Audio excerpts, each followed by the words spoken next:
miliki sekarang, yang mana getting rich, memperoleh yang namanya kemerdekaan finansial. Karena memperoleh dan mempertahankan itu merupakan 2 skill yang berbeda, 2 skill yang memerlukan ekspertis khusus, 2 keahlian yang nggak bisa dicampur.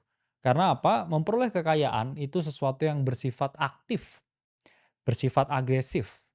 Ada komponen-komponen yang harus teman-teman lakukan. Ada komponen-komponen yang harus teman-teman perhatikan. Sementara mempertahankan kekayaan itu suatu skill yang sifatnya pasif, sifatnya defensif, sifatnya tidak mencari growth yang tinggi.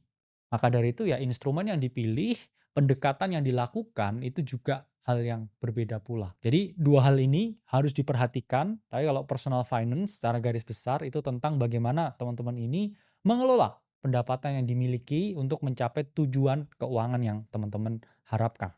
Lalu apa? Solusi konkret yang harus teman-teman lakukan untuk mencapai yang namanya tujuan finansial. Di sini mungkin di video pertama, jadi kita tidak akan breakdown terlalu dalam. Kita tidak akan menjelaskan terlalu banyak. Tapi intinya pertama, teman-teman harus mencoba melakukan yang namanya pencatatan. Apa itu pencatatan?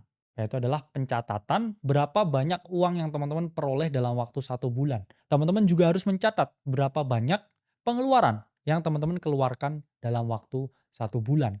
Kalau jumlah dari pengeluaran teman-teman itu jauh lebih besar daripada pendapatan teman-teman, itu artinya apa? Teman-teman boncos. Teman-teman hidup dalam defisit. Hidup dalam keadaan yang butuh uang lebih banyak daripada yang teman-teman habiskan.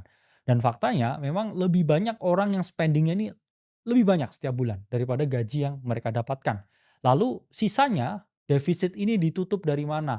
Satu, mungkin kalian berhutang ke teman, ke keluarga, atau berhutang ke lembaga-lembaga tertentu. Kedua, mungkin teman-teman makan uang tabungan. Mungkin nggak kerasa nih karena punya tabungan, punya warisan. Tapi sampai kapan warisan tersebut akan ada? Teman-teman juga harus menghitungnya. Ketiga, mungkin teman-teman minta uang dari pasangan kalau udah beristri atau bersuami atau berkeluarga, minta pasangannya. Atau juga bisa teman-teman minta dari keluarganya. Ya ini yang kita ngomong nanti ya sebagai generasi sandwich atau generasi yang menghidupi ya 2 generasi dan dia terhimpit. Itu banyak sekali di Indonesia. Hampir 3 dari 10 orang di Indonesia itu juga generasi sandwich. Maka dari itu teman-teman sangat penting untuk melakukan yang namanya pencatatan. Ada banyak sekali aplikasi di luar sana ya yang gratis saya ngomong kita nggak terafiliasi, ada money manager, ya, ada yang lokal juga banyak lah.